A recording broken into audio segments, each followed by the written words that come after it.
Final मुकाबला अच्छा लगा हो तो इस वीडियो को लाइक जरूर कीजिएगा। दोस्तों आज आईपीएल का सबसे बड़ा मुकाबला और अंतिम मुकाबला था। एक तरफ जहां चतुर कप्तान महेंद्र सिंह धोनी की खतरनाक चेन्नई सुपर किंग्स की टीम, हार्दिक पांड्या की गुजरात की टीम भी कुछ कम नहीं थी। दोस्तों आपको बता दें कि यह मुकाबला रविवार को ही खेला जाता, इसकी वजह से 28 मई का दिन धुल गया था। बारिश की वजह से रविवार को टॉस भी नहीं हो पाया था, इसलिए अब यह मैच रिजर्व डे था। आज दोनों ही टीम इस फाइनल मुकाबला को जीतने के लिए पूरी तरह से जी जान झोंक देना चाहती थी।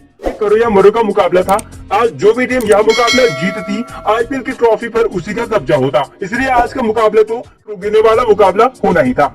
दोस्तों आपको बता दें कि आज फाइनल मुकाबले के लिए दोनों ही टीम ने कोई भी बदलाव अपनी टीम में नहीं किया था। वही तो आज सोमवार को चेन्नई के कप्तान धोनी ने टॉस जीतकर पहले गेंदबाजी करने का फैसला किया ताकि गुजरात की टीम को कम स्कोर पर रोककर इसे बनाया जा सके। अब दोस्तों ऐसे में यह देखना बेहद ही दिलचस्प था कि टॉस हारकर पहले बल्लेबाजी करते हुए गुजरात बड़ा स्कोर बना सकते हैं। वही जब गुजरात की टीम बल्लेबाजी करने आई तो हर बार की तरह गिल के साथ रिद्धिमान शाह पारी की शुरुआत करने आए ताकि अपनी टीम को आज इस फाइनल मुकाबले में शानदार शुरुआत दिला सके। तो वही चेन्नई की तरफ से दीपक चहर पहला ओवर गेंदबाज, चहर ने शानदार गेंदबाजी करते हुए अपने ओवर में सिर्फ 4 रन दिए। ओवर में तुषार देशपांडे गेंदबाजी के लिए आए तब उनके ओवर की चौथी गेंद पर शुभमन गिल पर शॉट खेला, लेकिन अफसोस की वहां मौजूद दीपक चहर ने छोड़ दिया। जी हाँ, दीपक चहर के हाथों में आसानी से गेंद आ गई थी, लेकिन गेंद उनके हाथ से लगकर छिटक गई। तब शुभमन गिल गेंदबाजी कर रहे थे। दोस्तों चेन्नई सुपर किंग्स की टीम ने शुरुआत में गुजरात के सबसे विस्फोटक बल्लेबाज छोड़ दिया, जो उनसे बेहद बड़ी गलती हो गई थी क्योंकि मुंबई इंडियंस ने भी शुरुआत में शुभमन गिल का कैच छोड़ दिया था और तब गिल ने शतक की वजह से मुंबई इंडियंस को हार का सामना करना पड़ गया था। दोस्तों शुभमन गिल का कैच छोड़कर चेन्नई को काफी महंगा पड़ सकता है। ऐसा ही जब शुभमन गिल और रिद्धिमान शाह दोनों ही ओपनर बल्लेबाजों ने फिर इसके बाद चेन्नई की गेंदबाजों की जमकर कुटाई करी, यानी सिर्फ 6 ओवर के खेल में अपनी टीम के स्कोर को 62 रन। दोस्तों गुजरात की टीम ने पावर प्ले का शानदार फायदा उठाया और इस बड़े मुकाबले में पावर प्ले को पूरी तरह से अपने नाम कर लिया। दोस्तों गुजरात को जैसे वैसे शुरुआत उसे मिल चुकी थी। शाह और गिल की जोड़ी एक बार फिर विरोधी टीम के लिए घातक साबित हो रहे थे। खासकर गिल आज फिर शानदार लय में नजर आ रहे थे और पावर प्ले में धोनी के हर गेंदबाजों की जमकर धुनाई कर चुके रहने वाले धोनी पर भी दबाव बना चुके थे।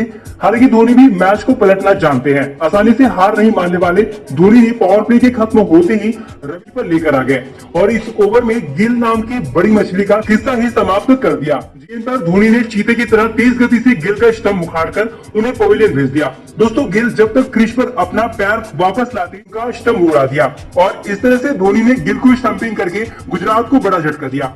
मुकाबले में शुरुआत तो अच्छी करी लेकिन उसे बड़े स्कोर में बदल नहीं पाए। उन्होंने 20 गेंदों में 39 रन बनाए। दोस्तों गिल के आउट होते ही चेन्नई की गति पर लगाम लगाने में पूरी तरह से कामयाब हो गई। गिल के बाद शाह और साई सुदर्शन की जोड़ी उस पा रहे थे जिस गति से गिल बना रहे थे। ऐसे में आज फाइनल में गिल का जल्दी आउट होना गुजरात के लिए बड़ा झटका था। दोस्तों जहां गुजरात ने 6 ओवर में ही 62 रन बना लिए थे तो वही अगले 38 रन बनाने के लिए शाह और सुदर्शन को, जिसकी वजह से गुजरात की टीम ने 100 का आंकड़ा 12वें ओवर में पार कर पाई। इससे आप समझ सकते हैं धोनी ने किस तरह से बना ली थी। वहीं इसी बीच शाह ने फाइनल में जिम्मेदारी निभाते हुए 36 गेंदों में अपना अर्धशतक पूरा करके गुजरात टीम को बखूबी संभाले हुए थे। हालांकि वो शतक में बदल नहीं पाए। 14वें ओवर की अंतिम गेंद पर दीपक चहर ने शाह को धोनी के हाथों कैच करवाकर उनकी पारी का अंत कर दिया। शाह ने 39 गेंदों में जाने से पहले साई सुदर्शन के साथ 64 रनों की साझेदारी करके गुजरात के स्कोर को 14 ओवर में 131 रनों तक पहुंचा दिया। अच्छी बात यह थी कि शाह के जाने के बाद साई सुदर्शन ने मोर्चा संभाल लिया था और ताबड़तोड़ बल्लेबाजी शुरू कर दी। वही धोनी के लिए बुरी खबर यह थी कि उनके डेथ ओवर के तुरुफ के 51 की भी सुदर्शन ने पिटाई कर दी, जिससे धोनी की भी चिंता बढ़ गई थी। दोस्तों सुदर्शन ने पहले तो सिर्फ 32 गेंदों में ही लिया। वही अर्धशतक पूरा करने के बाद 17वां ओवर लेकर आए तुषार देशपांडे को रिमांड में लेते हुए लगातार 4 गेंदों में बाउंड्री गेंद को छक्के के लिए भेज दिया। तो वही अगली 3 गेंदों में चौकों की हैट्रिक लगाते हुए 20 रन एक ही ओवर से बटोर लिए और इसी के साथ ही गुजरात टीम का स्कोर 173 रन पहुंच गया। दोस्तों यहां से गुजरात की टीम बड़े आसानी से 200 के पार जाती दिखाई दे रही थी। धोनी के गेंदबाज आज बड़े मौके पर अपनी लाइन लेंथ पाए, जिसकी वजह से धोनी का पहले गेंदबाजी करने का फैसला गलत साबित होता दिख रहा था। हार्दिक और सुदर्शन ने तूफानी बल्लेबाजी करते हुए 18 रन करके चेन्नई के स्कोर को 20 ओवर में 214 रनों के पार पहुंचा दिया। दोस्तों फाइनल मुकाबले में 214 रन किसी एवरेस्ट पहाड़ पर चढ़ने जैसा है। वही गुजरात को इस मुकाम पर पहुंचाने में सबसे बड़ी भूमिका साई सुदर्शन ने निभाई, जब उन्होंने सिर्फ 47 रनों की तूफानी पारी खेली। हालांकि वे अपने शतक से 4 रन चूक गए, लेकिन इस फाइनल मुकाबले में ये किसी शतक से कम नहीं था। वही हार्दिक ने भी 12 गेंदों में 22 रनों की तूफानी पारी खेली, जिसकी वजह से गुजरात की टीम ने 20 ओवर में 4 विकेट गंवाकर 215 रनों का लक्ष्य दिया। वही दोस्तों, जब लक्ष्य का पीछा करने चेन्नई की टीम आई तो 3 गेंद के बाद ही मैदान में बारिश आ गई और खेल को रोकी। बारिश तो जल्दी रुक गई, लेकिन मैदान गीला होने के कारण मैच 12:10 में शुरू हुआ और इस बढ़ोतरी करते हुए मैच को 20 ओवर के बजाय 15 ओवर का कर दिया। वही 15 ओवर में चेन्नई को नया टारगेट 171 रन का, मतलब दोस्तों चेन्नई को ये फाइनल मुकाबला अपने नाम करने के लिए अब 90 गेंदों में 171 रन बनाने थे। वही पावर प्ले भी 4 ओवर का कर दिया गया। ऐसे में जब दोबारा चेन्नई की ओपनिंग जोड़ी ऋतुराज गायकवाड़ और ड्वेन कॉनवे बल्लेबाजी के लिए आए, सामने पहले गेंद से बड़ा शॉट खेलने की चुनौती थी, क्योंकि अब गेंद कम था, मतलब हर गेंद पर प्रहार करना ही था। ऐसे में दोबारा बल्लेबाजों ने अटैकिंग बल्लेबाजी करी। शामी के पहले ओवर में जहां एक चौका और एक छक्का जुड़कर 10 रन बटोरे, तो वहीं आए हार्दिक पांड्या को भी नहीं बख्शा। पांड्या के ओवर में एक छक्का और एक चौका जड़कर 14 रन इस ओवर से बटोरकर शुरुआत तो शानदार करी। पावर प्ले का आए राशिद खान को भी अटैक करते हुए 2 चौका और एक छक्का जड़कर 16 रन कूद डाले और सिर्फ 4 ओवर के खेल में चेन्नई के स्कोर पहुंचाकर पावर प्ले को चेन्नई के नाम कर दिया, साथ ही अपनी टीम को शानदार शुरुआत दिलाई। वही दोस्तों, पावर प्ले के बाद भी दोनों बल्लेबाजों ने ताबड़तोड़ बल्लेबाजी करी और दबाव की टीम पर डाल दी। दोस्तों, कानवे और गायकवाड़ की जोड़ी ने दिखते ही दिखते सिर्फ 39 गेंदों में 74 रन धमाकेदार शुरुआत दिला दी।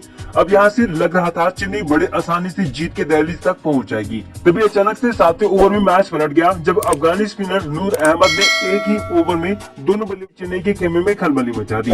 पहले गायकवाड़ को कैच करवाकर 74 रन पर चेन्नई को पहला झटका दिया, तो ये अंतिम गेंद पर कैच करवाकर 78 रन के स्कोर पर दूसरा ओपनर को भी पवेलियन भेज दिया। दोस्तों, गायकवाड़ ने 16 गेंदों में 26 रन बनाए तो कान 40 रन। वही इन दोनों के आउट होने पर रहाड़े और दुबे बल्लेबाजी के लिए आए और ये दोनों बल्लेबाज चेन्नई की पारी को बखूबी संभाला, आते ही अपने मैच शुरू कर दिया। खासकर रहाड़े ने सिर्फ 6 गेंदों में ही 16 रन जड़ चुके थे। वही दुबे अपना पैर जमा चुके थे, टीम 38 गेंदों में 71 रन और बनाए थे। ऐसे में पलटा तो चेन्नई का ही भारी था, क्योंकि रहाड़े और दुबे जैसे बल्लेबाज साथ ही अभी भी धोनी, रायडू, जडेजा और मोइन अली जैसे बल्लेबाज को आना बाकी था।